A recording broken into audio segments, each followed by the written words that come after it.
নাই, এতিয়াতো মই এনেকুৱা কোনো কথাই ভবা নাই আৰু মই ইমান সোনকালে প্ৰতিদ্বন্দ্বিতা কৰাৰ কথা ভাবিবই নোৱাৰো।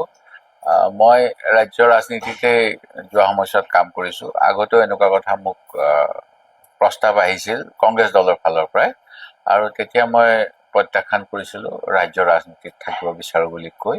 সেই গতিকে মোৰ কোনো হাবিয়াস নাই। মোক সকলোৱে কিয় অসমৰ পৰা বিদায় দিব বিচাৰিছে মই নাজানো।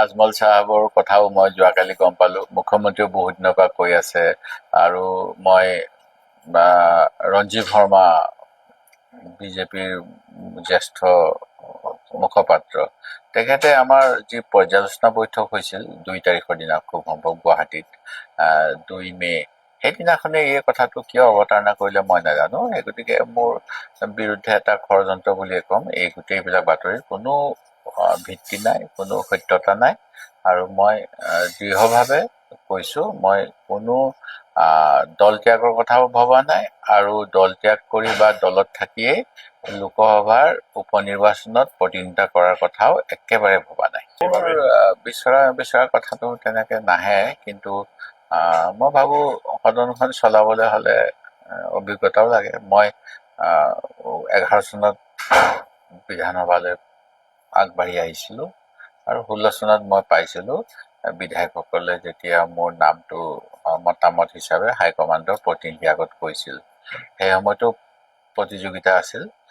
2গৰাকী প্ৰাক্তন মুখ্যমন্ত্ৰী, এগৰাকী অধ্যক্ষই নিজে বিচাৰিছিল হবলৈ, কিন্তু মোৰ সতীৰ্থ বিধায়কসকলৰ অধিকাংশই মোৰ সমৰ্থনত মতামত পোষণ কৰিছিল। 2জন মানে হাইকমাণ্ডৰ ওপৰত এৰিছিল, আৰু মই হ'বলৈ পালো, আৰু মই সকলোৰে সহযোগত চলাব পাৰিলো। এইবাৰ বিভিন্ন পক্ষৰ বিভিন্ন ধৰণৰ দাবী আহিছে। সংখ্যালঘু সম্প্ৰদায়ৰ পৰা বেছিকৈ প্ৰতিনিধি নিৰ্বাচিত হৈছে। সেই গতিকে তেওঁলোকৰ পালেও চাগে অভিজ্ঞতাটো সংখ্যালঘু সম্প্ৰদায়ৰ বিধায়ককেইজনৰ মাজতে আছে, আৰু আমাৰ বাকী কেইবাজনো নতুন বিধায়ক আছে। সেই গতিকে দলে নিশ্চয় সকলোৰে মতামত ল'ব আৰু এটা ভাল সিদ্ধান্ত ল'ব।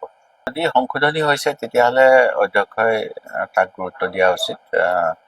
অৱশ্যে ৰাজনৈতিক কথা আছে। অধ্যক্ষৰ হাউচৰ ভিতৰত যিখিনি কাম হয় যোৱা সময়ছোৱাত দেখা পাইছো, অধ্যক্ষৰ মতামতেই চূড়ান্ত। অধ্যক্ষৰ মতামতৰ ওপৰত আৰু হস্তক্ষেপ নচলে, আৰু অধ্যক্ষ নিৰপেক্ষ হলে ভাল হয়। কেতিয়াবা বহু সময়ত দেখা পাওঁ অধ্যক্ষ বা উপাধ্যক্ষৰ যি নিৰপেক্ষতা ল'ব লাগে, সেই নিৰপেক্ষতা যোৱা সময়ছোৱাত অভাৱ কেতিয়াবা অনুভৱ কৰিছিলো। এতিয়া মোৰ লগত কাৰো একো চৰ্চা হোৱা নাই, কিন্তু দলৰ সকলোৱে কৈ আছে আমি তৃণমূলত আৰু ভেটি মজবুত কৰিব লাগিব।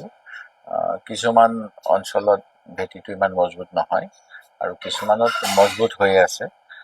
তথাপিতো এইবাৰৰ যিটো মতদান বা ৰায়দান, এই ৰায়দান বহুতেই সহজভাৱে ল'ব পৰা নাই। ইয়াৰ কাৰণ বহুত আছে নিশ্চিতভাৱে।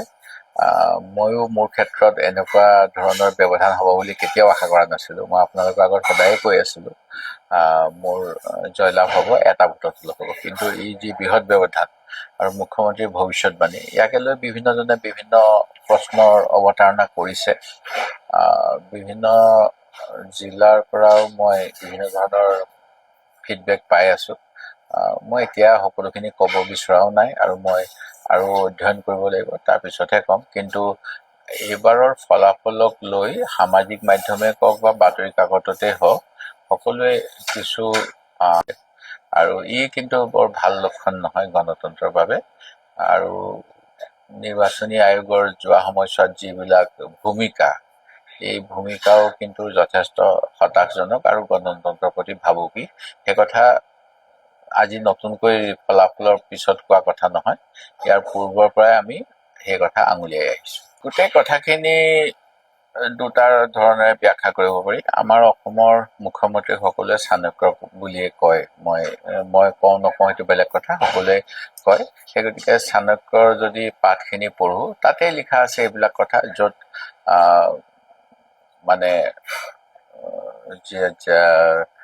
মানে শিক্ষিতসকলক সন্মান কৰা নাযায়, য'ত অবাবত ব্যয় কৰা হয়, য'ত ধনৰ অপচয় হয়, য'ত যিসকল সন্মানীয় ব্যক্তি তেখেতসকলক অপদস্থ কৰা হয়, সেইবিলাক ৰাজ্যত বিপৰ্যয় আহে।